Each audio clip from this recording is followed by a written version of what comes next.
के लिए डॉक्टर अंबेडकर ने जो कार्य किए वह आज भी प्रेरणादायक हैं। उनका जीवन हमें एक समतामूलक समाज की दिशा में आगे बढ़ने का मार्ग दिखाता है। सभा को संबोधित करते हुए वक्ताओं ने समाज में समानता और बंधुत्व के मूल्यों को आत्मसात करने की आवश्यकता पर बल दिया। इंडिया टाइम्स समाचार एजेंसी के लिए ब्यूरो रिपोर्ट।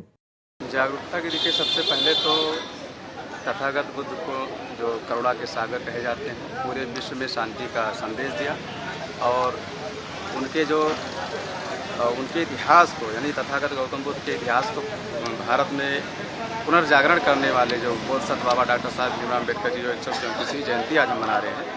तो जो आपने, जैसा कि आपने पूछा कि शिक्षा की या जागरूकता की कमी है हमारे समाज में, या पूरे भारतीय समाज में कह लिया जाए, तो सबसे पहली बात तो बाबा साहब अम्बेडकर को हम जाने नहीं। सबसे बड़ी बात है शिक्षा की कमी है। जैसे आपने कहा कि शिक्षा कमी है और जागरूकता, ये दोनों चीज़ें हैं। क्योंकि जागरूकता की कमी ना होती, शिक्षा की अभी ज़रूरत ना होती, तो ये प्रश्न चिन्ह ना लगता कि क्या संविधान के निर्माता डॉक्टर भीमराव अम्बेडकर ही, ये प्रश्न अक्सर समाज में हमारे उठता है। मैं इसे 3 आंकड़े में संक्षिप्त में मैं कह करके अपनी बात खत्म करूँगा।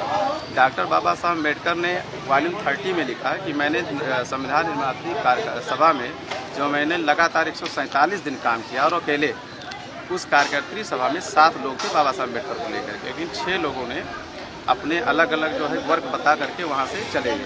तो बाबा साहब अम्बेडकर लगातार 147 दिन काम करते हैं और उसके बाद में 7000 जब संविधान सभा में अपना मसौदा जब प्रस्तुत करते हैं तो उसमें संशोधन जो आते हैं वो 7635 संशोधन आते हैं। बाबा साहब अम्बेडकर 7635 संशोधन को पढ़ते हैं और उसको पढ़ने के बाद 5162 इतने संशोधन को दरकिनार करते हैं कि किसी की काम की नहीं। 2134 संशोधन को पढ़ते हैं, समझते हैं और उसको अंगीकार करते हैं। ये पहला आंकड़ा हो गया। जो 7635 संशोधन को पढ़ेगा, क्या वो भारतीय संविधान का निर्माता नहीं होगा? ये मैं भारत के जो युवा वर्ग है और जो प्रबुद्ध या प्रौढ़ समाज है, मैं उनसे पूछना चाह रहा हूँ कि ये आप खुद समझें कि जो इतने संशोधनों को पढ़ेगा, ये तो वही हो गया कि जो हमारे बुजुर्ग कहा करते थे कि एक व्यक्ति था, उसने बहुत खूबसूरत पेंटिंग बनाई और अपने गुरु से कहा कि सर जी इसमें जो कमियां हो उसमें कमी बता दीजिए, हम इस कमी को पूरा कर दें। तो उसने कहा, उनके गुरु ने कहा कि बेटा आप जाइए, अगर कमी देखना तो रेलवे स्टेशन पे अपनी पेंटिंग रख दो और वहाँ लिख दो कि इस पेंटिंग में जो कमी है वहाँ एक धब्बा बना दे, स्पॉट लगा दे। कुछ समय बाद उस व्यक्ति ने जब पेंटिंग उठाई तो पेंटिंग में कुछ नहीं मिला, केवल धब्बे ही धब्बे मिले। जो चित्र बनाया था वो चित्र नहीं रह गया। तो इससे ये साबित हुआ कि कमी निकालना बहुत आसान है, लेकिन कमी को पूरा करना सबके बस की बात नहीं है। तो बाबा साहब अम्बेडकर ने जब ये संविधान का मसौदा प्रस्तुत किया तो उन्होंने सबसे पहला जो भाषण दिया वो 3400 कुछ शब्द का भाषण था। वो जो पहला भाषण था वो इतने शब्दों का केवल मात्र भाषण ही नहीं था, वो राष्ट्र की नींव का जो है, राष्ट्र निर्माण की नींव का भाषण था। और बाबा साहब ने जो संविधान का मसौदा जब जो है प्रस्तुत किया, जब दिया, तो बाबा साहब अम्बेडकर का जो उस समय का जो भाषण था वो 8600 शब्दों का भाषण था। ये आंकड़े हमारे पास होना चाहिए, तभी हम जवाब दे पाएंगे कि बाबा साहब अम्बेडकर वास्तव में निर्माता संविधान के।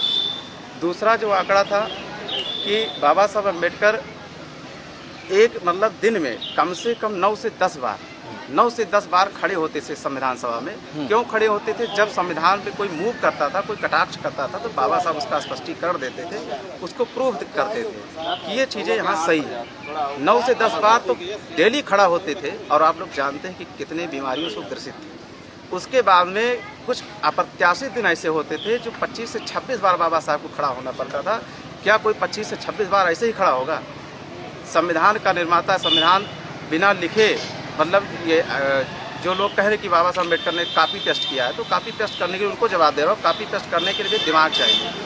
और बाबा साहब ने ये सारी चीज़ों को पढ़ा, जो कह रहे हैं उनके अंदर भी जागरूकता की ज़रूरत है और कहीं ना कहीं से वो बहलाए गए हैं। और उसके बाद में बाबा साहब ने, अम्बेडकर ने पर एक तोहमत लगी कि जो आपका संविधान, भारत का संविधान, वो बहुत बड़ा हो गया है। तो बाबा साहब अम्बेडकर ने उस पर जवाब दिया कि जो अफ्रीका का संविधान है, साउथ अफ्रीका का, अमेरिका का, कनाडा का, ऑस्ट्रेलिया का संविधान, ज़रा इसके डिबेट को, इसके जो है बनने की प्रक्रिया को समझा जाए। किसी को 9 साल लगा, किसी को 10 साल लगा। और उसमें कितने अनुच्छेद हैं। बाबा साहब ने ये भी कहा कि अमेरिका का जो संविधान उसमें टोटल 24 अनुच्छेद हैं और संशोधन नाम का अगर देखा जाए तो संशोधन 0। लेकिन हमारे 395 अनुच्छेद वाला संविधान में 7,635 संशोधन आते हैं, जिसमें से 5,000 को संशोधन बाबा साहब दरकिरार करते हैं। तो इस तथ्यों से, इस आंकड़े से ये साबित हो जाता है कि डॉक्टर भीमराव अम्बेडकर साहब संविधान निर्माता हैं। और लोगों ने, मैं संक्षिप्त में बताता हूँ, लोग ये कहते हैं कि दलित के नेता हैं, कोई कहता है संविधान निर्माता है, लेकिन बाबा साहब राष्ट्र निर्माता है। और वो दलितों के नेता नहीं है, वो 52% ओबीसी समाज का जो है आंदोलन कर रहे थे। 52% ओबीसी समाज का क्या नाम है, उन्होंने भागीदारी सुनिश्चित किया संविधान में, जिसमें से उस 52% में 88 जातियाँ मुस्लिमों की, जिसमें चूड़ाहा, जोलाहा और अन्य जातियाँ ओबीसी की आती हैं। और 50% महिलाओं की, भारतीय महिलाओं की आबादी के लिए उन्होंने लड़ाई लिया जब हिंदू मैरिज एक्ट उन्होंने 1955 में बनाया है ना, जिसको कहते हैं हिंदू कोड बिल। उसी के तहत में जब वो लागू नहीं हो तो बाबा साहब अम्बेडकर ने जब इसको लागू नहीं किया गया और उसके बाद में 340 जो अनुच्छेद बनाया था ओबीसी के अधिकारों के लिए, उसको लागू नहीं किया गया। इन कुछ कारणों को लेकर के बाबा साहब ने अपनी मंत्रिमंडल से इस्तीफा दिया। तो डॉक्टर बाबा साहब अम्बेडकर 16.5% दलितों की लड़ाई लड़ रहे थे, 52% ओबीसी की लड़ाई लड़ रहे थे, 50% भारतीय महिलाओं की लड़ाई लड़ने वाला व्यक्ति दलितों का नेता कैसे हो जाता है। मैं ये भारतीय जो है प्रबुद्ध लोगों से पूछना चाहता हूँ, ये प्रश्न आपके चैनल के माध्यम से। और डॉक्टर बाबा साहब अम्बेडकर ने जब 1948 में जब संविधान का डिबेट हो रहा था तो उस समय उन्होंने कहा कि अगर राष्ट्र की निर्माण करना है, राष्ट्र निर्माण करना है तो उसमें सभी का डिबेट होना, सभी का जो है इंक्लूजन होना, सभी का सम्मिलित होना सबसे आवश्यक है। और उसके लिए इक्वलिटी, लिबर्टी, फ्रेटर्निटी चाहिए। बाबा साहब अम्बेडकर ने ये आगाह भी किया कि हमने इक्वलिटी, लिबर्टी, फ्रेटर्निटी, ये मत समझ लीजिए कि फ्रेंच रिवोल्यूशन से लिया, फ्रांसीसी क्रांति से लिया।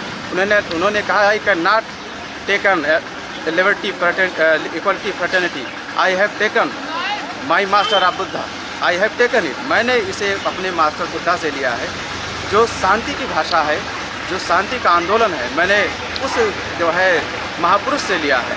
और फ्रेटर्निटी अगर नहीं है तो बाबा साहब अम्बेडकर ने कहा कि इक्वलिटी और लिबर्टी का कोई मतलब नहीं है।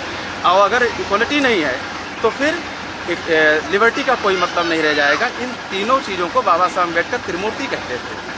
यानी कि राष्ट्र, बाबा साहब अम्बेडकर ने जब ये कहा कि ये भारत राष्ट्र नहीं है, 1948 में बाबा साहब अम्बेडकर क्या सोच रखते थे देश के बारे में, और उस समय के नेता क्या जो है मतलब देश के बारे में सोच रखते थे, उस पर बाबा साहब अम्बेडकर ने कहा कि भारत अभी राष्ट्र निर्माण की प्रक्रिया में, ये राष्ट्र नहीं है।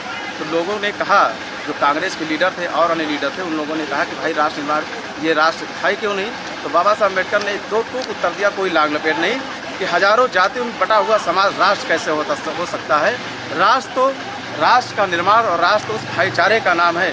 जब लोगों के अंदर भाईचारा होगा, हजारियों जो दलित समाज है, जो ओबीसी समाज है, इनमें भाईचारा नहीं है, इनमें मैत्री नहीं है, तो ये राष्ट्र कैसे हो सकता है। और जहाँ पर मैत्री नहीं, वो वहाँ पर भाईचारा, जहाँ भाईचारा नहीं वहाँ एकता हो नहीं सकता, वहाँ राष्ट्र की प्रोजेक्ट नहीं हो सकती है। इसलिए बाबा साहब अम्बेडकर ने कहा कि मैत्री जो होता है वो राष्ट्र निर्माण का प्रोजेक्ट है। तो आपके माध्यम से मैं ये कहना चाह रहा हूँ कि सबसे पहले बाबा साहब अम्बेडकर के लिखे हुए संविधान को, उनकी बातों को, उनके विचारों को समझें। जो इतनी डिग्रियाँ ले करके और उस समय पर जितने विद्वान थे भारत में, उन लोगों में ये क्षमता नहीं थी कि संविधान लिखा जाए। अब बाबा साहब अम्बेडकर को कहा जाता है कि लगभग सारे विश्व का संविधान धार्मिक चीज़ों को पढ़ा है।